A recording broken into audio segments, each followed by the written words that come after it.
Amb aquesta càmera de Guergiroux es va fer el 10 de novembre de 1839 la primera fotografia a l'Estat. Des de llavors sempre ha estat propietat de la Reial Acadèmia de les Ciències i les Arts de Barcelona. Ara uns professionals del Raval, apassionats per les càmeres antigues i pels processos fotogràfics del segle XIX, l'han restaurada.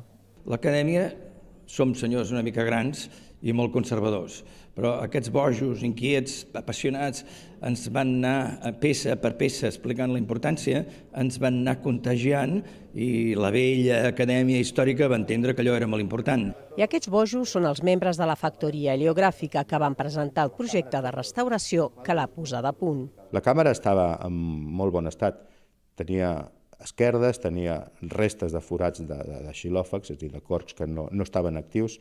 Hi havia algunes peces de noguera que estaven desencolades, hi havia un tros que estava bloquejat, però tot això és fàcilment reparable. S'ha netejat molt, la lent està en molt bon estat, es podria fer funcionar. I precisament que funcioni és el que volen els membres de la Reial Acadèmia.